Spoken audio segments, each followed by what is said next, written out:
नमस्कार मंडळी, मी Sneha cook the फॅमिलीमध्ये तुम्हा सर्वांचं पुन्हा एकदा खूप खूप खूप खूप सारं स्वागत करते। तर कसे आहात? आय होप तुम्ही सर्वजण मस्त मजेत आनंदात स्वस्थ आणि तंदुरुस्त असाल। तर चला आता व्हिडिओला स्टार्ट करूयात। तर माझ्याकडे ही एक पर्स आहे आणि ही खूप दिवसांपासून माझ्याकडे अशीच पडून आहे।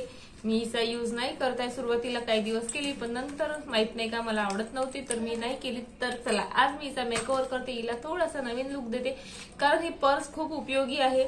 समोर पण छान आहे, पुन्हा आतमध्ये पण छान, तर छान आहे। मला फेकून द्यावशी नाही वाटत आहे म्हणून म्हटलं चला हिचा मेकओव्हर करू, हिला छान नवीन लुक देऊ।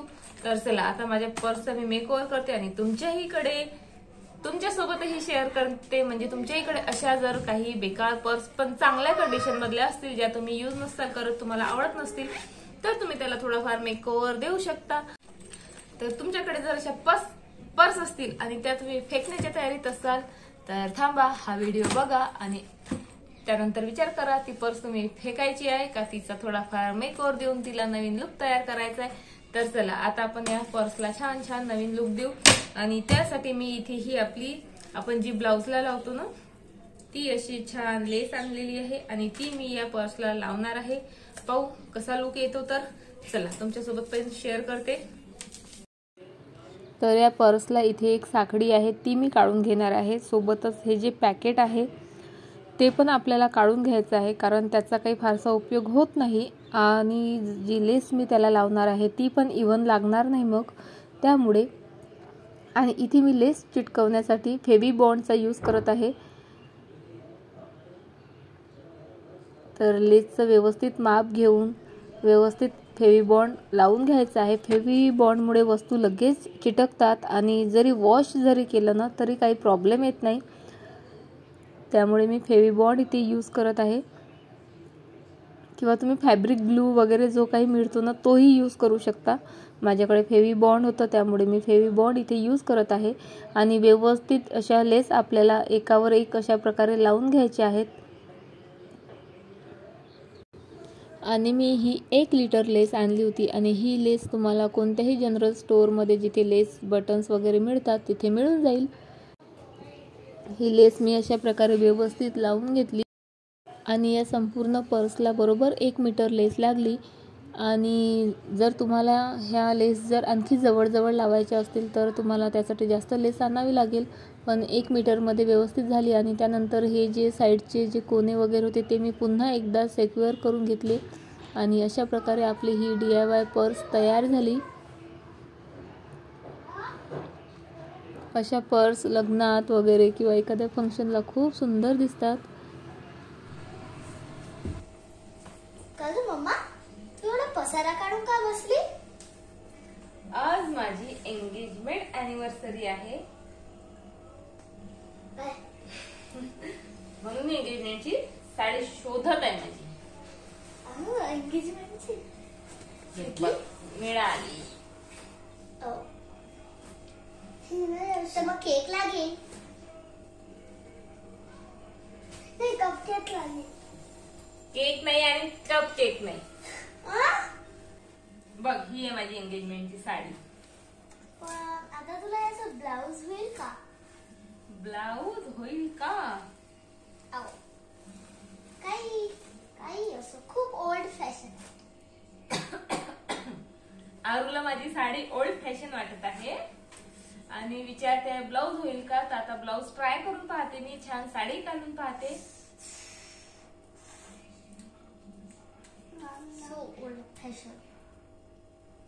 आज एंगेजमेंटला बरोबर 12 वर्षे कंप्लीट झाले। तर आता पाहते 12 वर्षानंतर मला हे ब्लाउज होते का। आणि आज माझ्या एंगेजमेंटला पूर्ण 12 वर्षे कंप्लीट झालेली आहेत। तर आज दुपारी जरा एंगेजमेंटच्या आठवणीत होती तर म्हटलं चला एंगेजमेंटची साडी बघूया कशा कंडिशन मध्ये आहे। मम्मा मागच्या जन्माची साडी किती छान होत्या, आता काहीच नाही निघालं।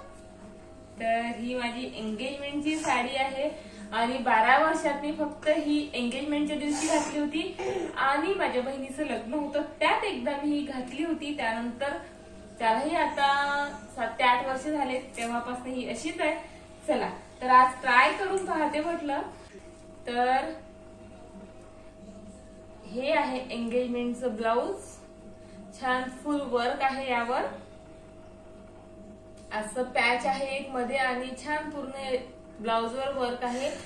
आणि एंगेजमेंटची तारीख ही 4 दिवसातच काढली होती, त्यामुळे तेव्हा मला फार काही वेळच नव्हता मिळाला. ज्या दिवशी साडी आणली त्याच दिवशी लगेच ब्लाउज शिवायला टाकला आणि त्या काकूंनी दिलं पण मला एका दिवसात. आणि त्यानंतर बऱ्याचशा तयारी करायच्या होत्या, पण वेळ फार कमी असल्यामुळे खूप घाई झाली होती एंगेजमेंटच्या वेळेस. आणि तेव्हा आय थिंक मला आठवते सोनारांचा पण संप होता, त्यामुळे एका ओळखीच्या दुकानात गेलो आम्ही रात्री 12 वाजता. कशी बशा रिंग सिलेक्ट केल्या आणि रिंग घेतल्या होत्या. ते दिवस ना आठवले की आणखी खूप हसायला येतं. तो चला मग आता मी हे ब्लाउज पण घालून पाहते आणि साडी घालून पाहते, सोबत याचा लुक रिक्रिएट करते, एंगेजमेंटचा लुक. सो चला.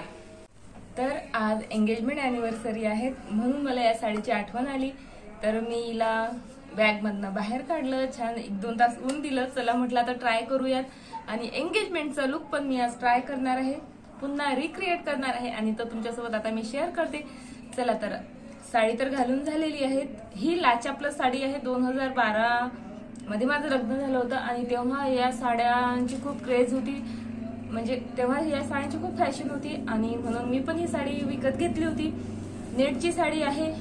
त्यानंतर मी एकदाची साडी माझ्या बहिणीच्या लग्नात घातली होती, पण तेव्हा एका बाळाची आई होती, त्यानंतर स्ट्रेच मार्क आणि सो मेनी प्रॉब्लेम, त्यामुळे मग मी याला छान अस्तर लावून घेतलं होतं. हे बघा तुम्हाला दिसेल.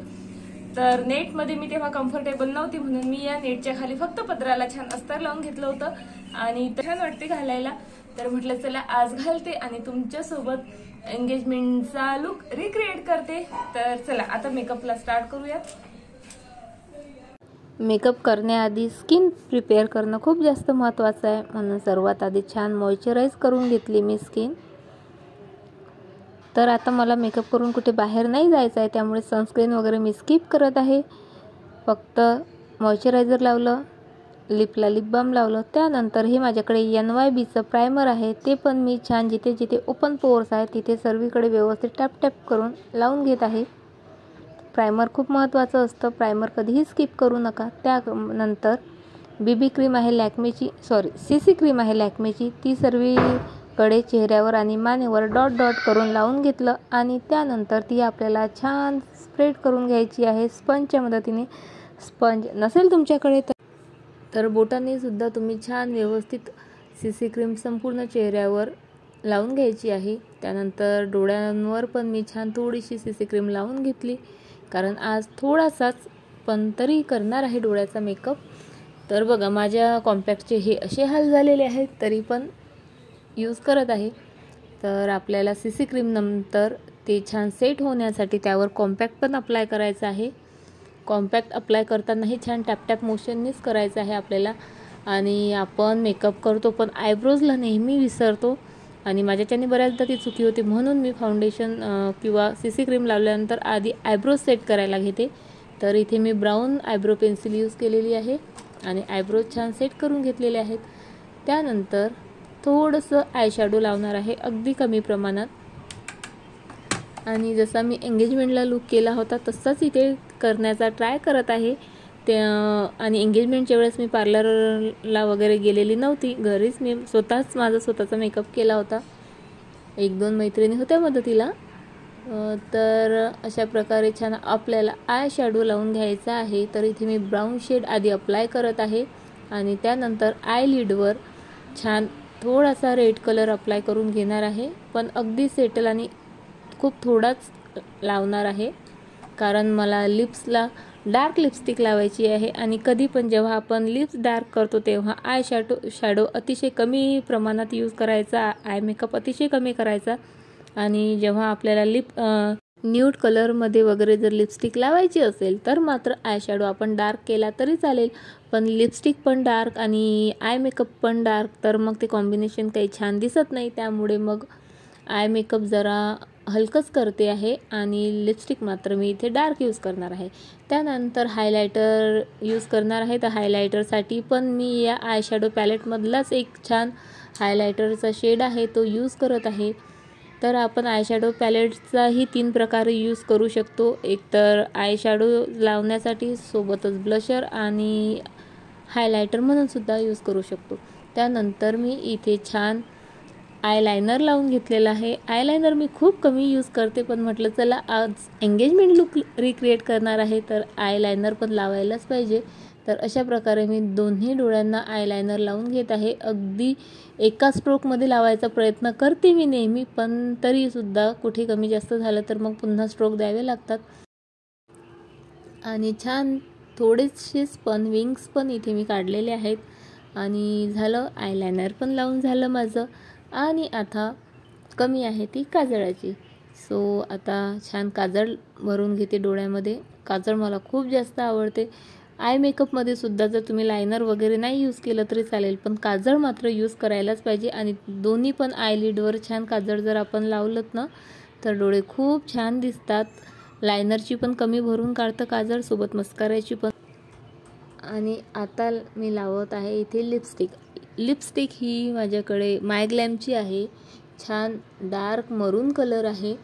खूप छान लिपस्टिक आहे ही. जरी लिक्विड असली तरी पण यात थोडी शाईन पण आहे आणि सोबतच एकदम छान वेल्वेटी टेक्स्चर आहे हिचं. म्हणजे होठ अजिबात कोरडे करत नाही. खूप सुंदर लिपस्टिक आहे. एका स्ट्रोकमध्ये अगदी व्यवस्थित लागली.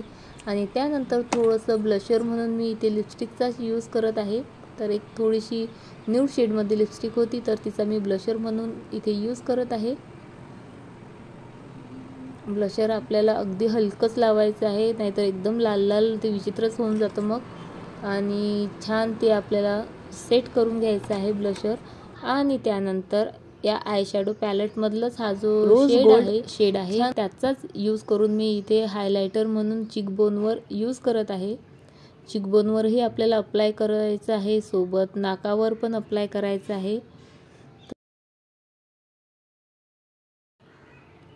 चला, मेकअप तर आता झाला. आता राहिलं सुहाग की निशानी टिकली. तर टिकलीशिवाय आपला मेकअप कसा कंप्लीट होईल, म्हणून छान छोटीशी माझ्या चेहऱ्याला साजेल अशी टिकली मी इथे लावलेली आहे.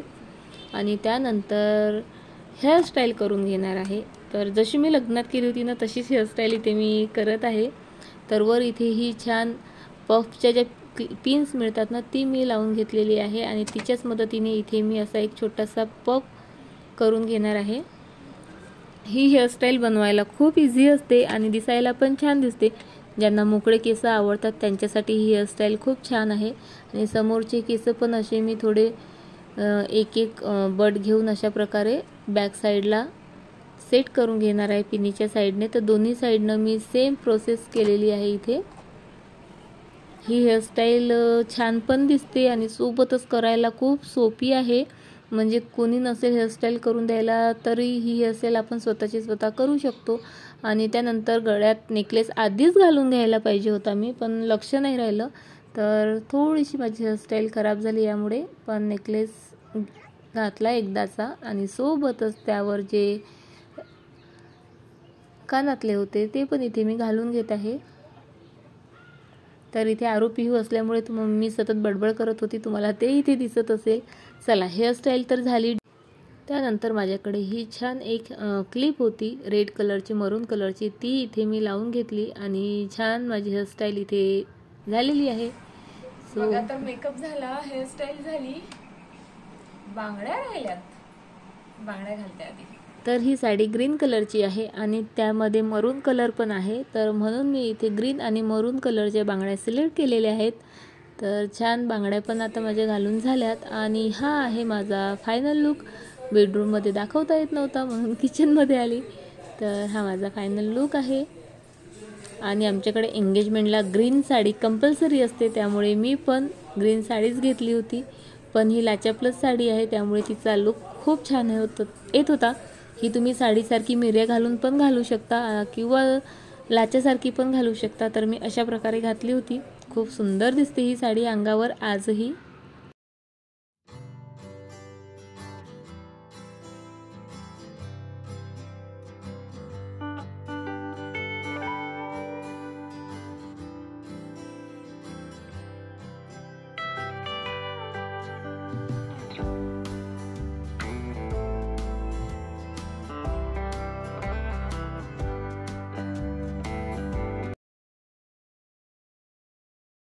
सो फ्रेंड, अशा प्रकारे मी माझा एंगेजमेंट लुक रिक्रिएट केलेला आहे. आता थोडाफार फरक पडला असेल, पण तरी पण छान जमला. आणि साडी पण, मेन म्हणजे ब्लाऊज आलं मला एंगेजमेंटचं. 12 वर्ष पूर्ण झालेत 30 तारखेला एंगेजमेंटला. आणि तरी सुद्धा बघा साडी पण जशीच्या तशी आहे. पुन्हा ब्लाऊज पण मला झालं, थोडंही टाईट नाही, काही नाही, व्यवस्थित ब्लाऊज झालं. आणि अशा प्रकारे मग माझा लुक क्रिएट झालेला आहे. बॅक साईडला तुम्ही हेअरस्टाईल बघू शकता. आणि हा असा माझा मेकअप. तर आणि मी तुम्हाला जी आज माझ्या वेस्ट बॅग पासून जी छान एक त्या बॅगला नवीन मेक ओव्हर दिलेला आहे, ती बॅग बघा. आणि अशा प्रकारच्या आउटफिट सोबत लग्नात वगैरे ही बॅग घेऊन जायला ना खूप खूप खूप सुंदर दिसेल. तर ही अशी माझी बॅग पण रेडी आहे. अशा बॅग जर मार्केटमध्ये घ्यायला जाल किंवा अमेझॉन, फ्लिपकार्ट अशा साईटवरनं घ्याल, खूप जास्त महागड्या येतात. तर बघू शकता ही माझी बॅग पण रेडी आहे. सो चला मग, तुम्हाला जर माझा व्हिडिओ आवडला असेल, माझा आजचा लुक आवडला असेल, सोबतच ही आपली DIY बॅगचा मेक ओव्हर जर आवडला असेल तर व्हिडिओला लाईक करा, शेअर करा आणि कमेंट करूनही सांगा की बॅगचा मेक ओव्हर जमला की नाही. भेटू अशाच एका छान छान छान व्हिडिओ सोबत. तोपर्यंत बाय बाय, टाटा.